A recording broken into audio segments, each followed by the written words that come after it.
안녕하세요. 히코 서영사입니다. 오늘의 영화는 앵그리버드 더 무비입니다. 일단 영상 보시고 이야기를 이어가도록 하죠.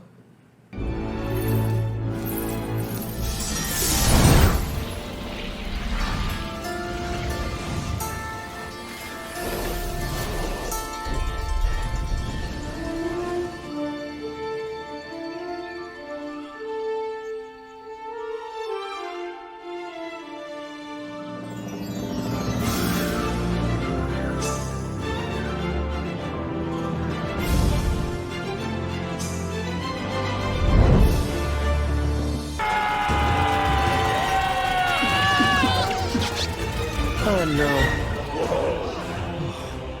That's where we're going. Hey guys, do you remember everything you learned in my class? Yep. Nope. What class? Well, forget all of it for now. Now it's time to let loose. Oh, good, because I never learned anything anyway. Oh, me neither. I actually just came to socialize. Ooh, deep breath, deep breath, deep breath. How are we gonna get over those walls? I'll tell you how. We're gonna fly. Remember, the goal is the castle. Get to the castle. Who wants to go first? Over here! I Me, do. Me! Hey, all right, Matilda. Always a bridesmaid. Step right up. Keep your wings, legs, and beak inside the slingshot Shoot at all it! times. Okie doke. At a feast, we're eating the eggs. Gonna have a big feast. Gonna eat all the eggs. What? Fire! That guy again. Citizens of Pig Island, if you spot any birds destroying your neighborhood, please capture them. Did he say? There's been a change of plan. We will eat the eggs for lunch. Did he say eat the eggs? Terrence, I got an idea.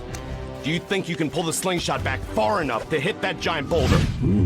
Okay, launch me right towards the top of that thing. Ready? Red, I'm not gonna lie to you. I am really gonna miss you when you die. Rest in peace, my friend. Rest in peace. Hey guys, let's not get cheesy, okay? Ready?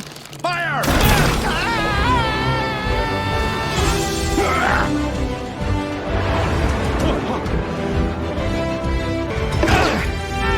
What was that? Huh? My roof! Did he make it? I hope he's okay. I'm in! I knew he'd make it. 예, 앵그리버드 더 무비는 줄거리는 게임이랑 똑같습니다. 돼지들이 새들의 알을 훔쳐가서 새들이 그걸 되찾기 위해서 반격하는 그래서 영화에 대해서 그렇게 자세하게 이야기할 거는 아니고요. 오늘 이야기하고 싶은 내용은 앵그리버드 하면 프로젝털 모션, 우리말로 하면 이제 포물선 운동이죠. 그래서 포물선 운동은 이니셜 벨러시티를 가지고 쏘아 올린 물체들이 중력에 의해서 그 방향이 계속 변화해 나가면서 포물선 궤적을 그리는 것들을 이제 프로젝털 모션이라고 그러는데, 얘를 후디니에서 이제 처음에 주목하게 된 거는 18.5에서 이제 익스플로전이 개선되면서 파이로 트레일 패스를 이용을 해가지고 트레일을 추가할 수 있도록 됐는데, 얘네들이 시뮬레이션 없이 컬리전에도 반응하는 거 보고 제가 예전에 18.5 소개하는 영상에서 참신한 접근 방법이다 라고 했었는데, 요걸 조금 응용해 볼 수는 없을까 해가지고 이번 영상을 기획하게 됐어요. 그래서 파이로 트레일 패스랑 파이로 트레일 소스가 이 메인 역할을 하고 있는데, 얘네들은 이제 파이로 트레일을 만들기 위해서 설계되어 있기 때문에 속에 들어가서 핵심이 되는 노드들을 훔쳐다가 제가 만들고 싶은 셋업에다가 이용을 했습니다. 이게 후디니의 매력이죠. 그래서 만들어져 있는 어셋들의 부품들이 전부 다 공개되어 있기 때문에 그 중에서 본인이 원하는 부분들을 가져다가 새로운 셋업에다가 적용을 할 수 있는, 그래서 끄집어낸 것이 벌리스틱 패스라는 노드가 있고요. 그 다음에 extract point from curve라는 노드가 있습니다.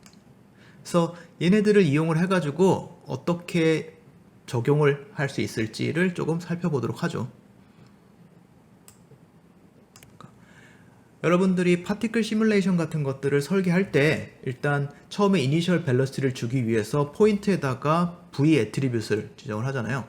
그래서 이런 식으로 표시가 돼서 얘네들이 어떤 방향으로 날아가겠구나 라는 것들을 비주얼라이제이션을 통해서 보실 수가 있긴 한데, 얘네들은 사실 1초에 얼마만큼을 이동할까라는 정보를 갖고 있기 때문에 실제 얘네들이 어떤 궤적을 가지고 움직일까라는 것들을 추측하기는 익숙해지기 전까지는 그렇게 쉬운 건 아니거든요.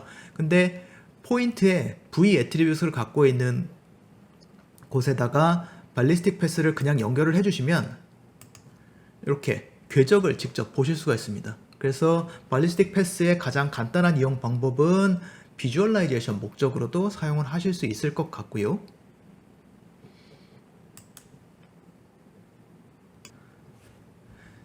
다음은 이걸 RBD 시뮬레이션에다가 적용을 하면 어떨까 해서 보로노이 프랙처에서 조각을 낸 이런 사각 기둥을 각각의 컨스트레인 포인트에 이니셜 V를 설정을 해주고 발리스틱 패스를 연결을 하면 얘네들이 어떻게 날아갈지의 궤적을 보실 수가 있습니다. 그 다음에 요 각각의 궤적에서 한 개의 포인트, 움직이는 포인트를 뽑아내가지고 거기다가 각각의 조각을 갖다 붙이면 애니메이션을, 패스 애니메이션을 만들 수가 있는 거죠. 그런데 여기서 이제 문제가 됐던 것이 각각의 패스는 조각들의 중심을 기준으로 하기 때문에 그라운드 플레인에 닿을 때는 조각이 절반 정도 묻혀있는 상태로 계산이 되겠죠.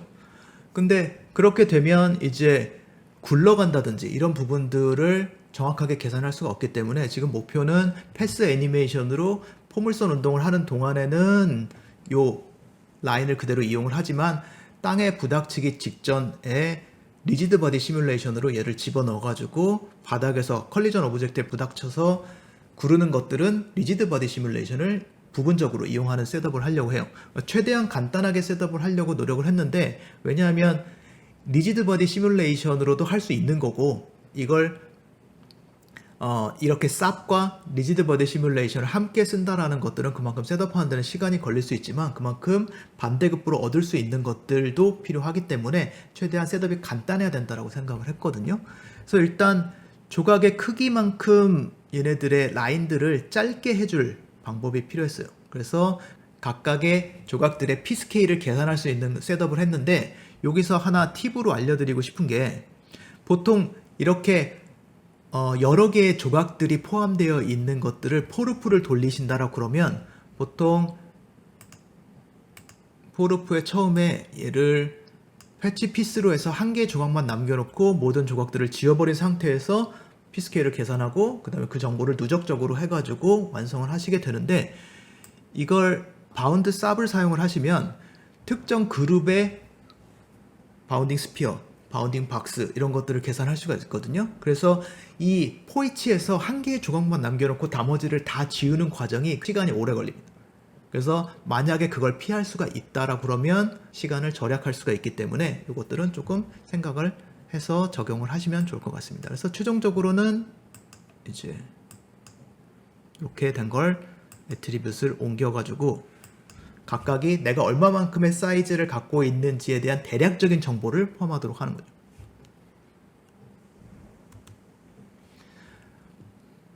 그래서 라인을 한 개 남겨놓고 걔네들을 클립을 이용을 해가지고 피스 스케일만큼 잘라내는 겁니다.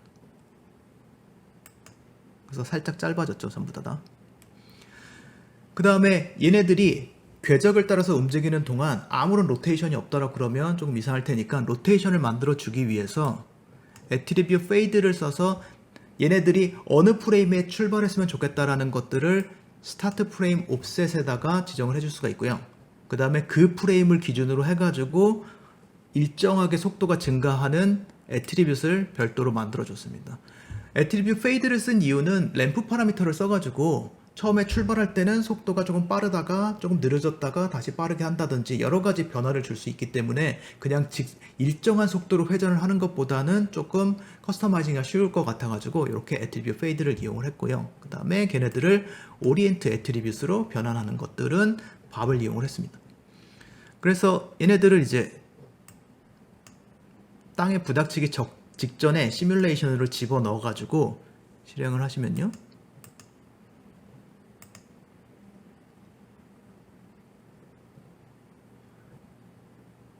이렇게 시뮬레이션을 완성을 하실 수가 있고요.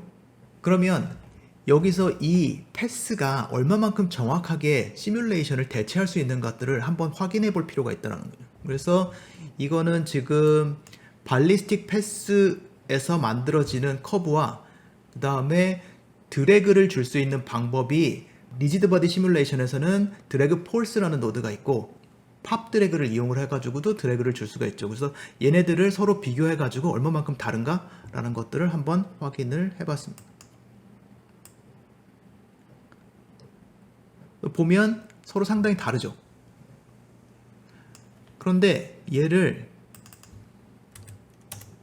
드래그를 0으로 주시면 상당히 흡사해집니다.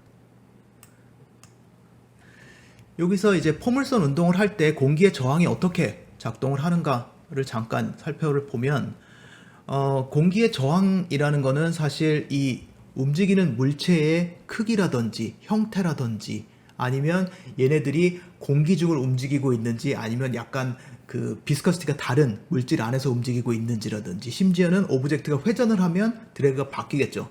그래서 실제로 어떠한 정확한 물리적인 값을 주고 계산해낼 수 있는 게 아니라 그냥 눈으로 보면서 이 정도 궤적이면 맞겠다 싶은 것들을 값을 찾아내야 되는 거거든요. 그래서 드래그가 0일 때 일치하는 것만으로도 이거는 충분히 활용할 수 있겠네. 그 다음부터는 눈으로 보면서 적당한 드래그 값을 찾으면 되는 거기 때문에 충분히 이용할 수 있지 않을까 싶습니다. 그 다음에 이것은 이제 발리스틱 패스 노드의 더 뛰어난 점, 좋은 점 제가 생각하기에 이런 것들인데 타겟티드 모드라는 게 타겟티드 모드라는 건 처음에 발사하는 지점에다가 목표 골 지점이 어디인지를 애트리뷰트로 입력을 하면 그 부분까지 자동으로 패스를 만들어 주는 게 가능합니다. 지금 보면 이제 패스가 같이 움직이죠.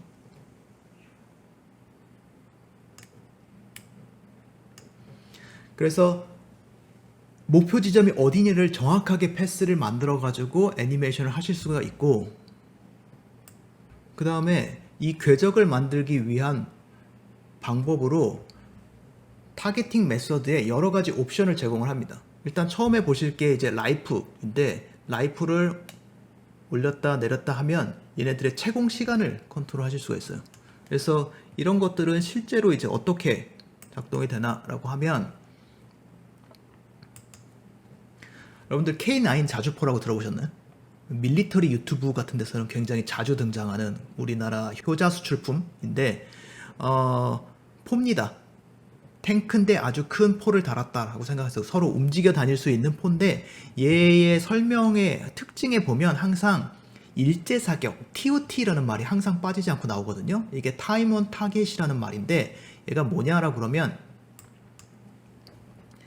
목표 지점에 여러 발의 포탄을 쏘는데 걔네들의 궤적을 달리해가지고 발사하는 시점은 다 다르지만 도착하는 시점을 일치하게 만드는 거예요. 그래서 상대편의 입장에서는 여러 발이 한꺼번에 떨어지는 것 같은 효과를 나타내는 거죠. 여기도 보시면 지금 이제 돼지 그림을 사용하고 있죠. 그래서 앵그리버드가 포물선 운동의 표준이다라는 것들을 보실 수가 있고요. 그래서 얘네들은 예를 들어가지고 1프레임에 발사를 하고 240프레임에 도착을 하는데 2초 간격으로 계속 연속으로 발사를 한다라 그러면 라이프를 그거에 맞게 줄여줌으로 해가지고 각각의 발사되는 궤적들을 딱 정확하게 일치시킬 수가 있는 거죠. 그 다음에 하이트랑 이니셜 앵글 같은 경우에는 이제 많이 들어보셨을 텐데 이것도 여러분들 우리 평창 올림픽 하기 전에 북한이 미사일 엄청 쏘지 않았습니까? 기억하시나요? 요즘 너무 안 쏴가지고 다들 잊어버리셨나요? 그 북한이 미사일을 발사할 때 항상 뉴스에 그 이야기하던 것들이 고각 발사라는 거였어요. 그게 이제 로프티드 트래젝토리라는 방식이거든요. 그래서 사거리를 얼마만큼 날아갈 수 있는가를 확인하는 게 아니라 높이 쏴서 얘네들이 얼마만큼의 고도까지 올라가는가를 보고 우리가 얼마만큼의 기술력이 있으니까 얘를 낮춰서 각도를 쏘면 미국에 닿을 수 있네 맞네 이런 것들을 결정하는 그런 것들이 가능한 거죠. 그래서 굉장히 자주 우리가 뉴스에서 접하던 거고, 여기 그림 보시면 이제 트레젝토리 오브 화성 14, 15죠. 네, 위키페디아에서 북한을 지정할 정도로 아주 일반적인 건가 봅니다. 그래서 이니셜 앵글이랑 하이트는 그런 관점에서 내가 패스 애니메이션을 만들고 싶다라고 그랬을 때 사용을 하실 수가 있을 것 같고요. 그 다음에 타겟 앵글이라는 거는 오늘 우리 뭔가 밀리터리 유튜브 같은 느낌이 드는데 현무포라고 했습니다. 우리나라에서 만든 이제 미사일이죠. 그리고 얘는 이제 2톤의 탄두를 장착한 벙커버스터다 라고 나오는데, 벙커버스터라는 게 뭐냐라고 그러면 북한의 모든 군사시설들은 콘크리트 벙커 안에다가 만들어가지고, 그러면 니네가 그렇게 땅을 파고 벙커 안에 들어가면 우리는 그 벙커를 뚫을 수 있는 미사일을 만들면 되지 라고 그래서 벙커버스터를 개발을 한 거죠. 그래서 벙커버스터는 특징상 콘크리트를 뚫고 들어가야 되기 때문에 입사각이 굉장히 90도에 가까워야지만 최대한의 힘을 가지고 뚫고 들어갈 수가 있다고 해요. 그래서 벙커버스터 같은 경우에는 이제 입사각들이 중요하기 때문에 타겟티드 앵글이 나름 역할을 할 수 있지 않을까 싶고요. 그 다음에 미니멀 에너지는 최소한의 에너지를 가지고 얘를 쏘아 올렸을 때 어디까지 갈 수 있나, 우리가 흔히 이제 사거리라는 거죠. 그래서 보통 우리가 알고 있는 건 공 던지기 할 때 45도 각도로 던지면 가장 멀리 간다. 그래서 45도라고 알고 있잖아요. 그거라고 생각하시면 됩니다. 그래서 얘를 이제 어디다 사용을 하느냐라고 그러면 세컨더리 RBD 시뮬레이션이라고 그래가지고, 일단 리지드 바디 시뮬레이션을 할 때 예를 들어서 큰 돌이 있다. 그 다음에 처음에 깨져나가는 것들이 이제 프라이머리 디스트럭션이 될 거고, 그 다음에 조각들이 땅이라든지 아니면 다른 컬리전 오브젝트에 부닥쳐가지고 다시 깨지는 것들을 세컨더리 브레이크라고 해요. 보통은 이제 RBD 머티리얼 프랙처 같은 거 쏘면 계층적으로 조각을 내지 않습니까? 그래서 계층적으로 조각을 내면서 첫 번째 제너레이션, 첫 번째 세대라고 할게요. 첫 번째 세대의 컨스트레인의 양과 두 번째 세대의 컨스트레인의 그 차를 레벨 멀티플라이어로 조절할 수가 있는데, 보통 여러분들이 처음에 프라이머리 브레이크를 할 때 굉장히 강한 임팩트를 주는 경우들이 많기 때문에 얘네들이 그냥 다 찢어져서 날아가죠. 그래서 이거를 강제적으로, 보통 세컨더리 브레이크를 한다라 그러면 카메라에서 봤을 때 카메라 앞에 떨어지던지 눈에 띄는 곳에 떨어지는 덩어리들만 조각이 다시 쪼개지면 되지, 뭐 컬리전 오브젝트 뒤쪽으로 간다든지 이런 것들 같은 경우에는 사실 세컨더리 브레이크를 할 필요가 없거든요. 그래서 합리적으로 내가 필요한 아이들만 세컨더리 브레이크를 할 수 있게 하기 위해서 시뮬레이션 자체를 계층적으로 하게 됩니다. 그래서 계층적으로 할 때 우리가 생각할 수 있는 것이,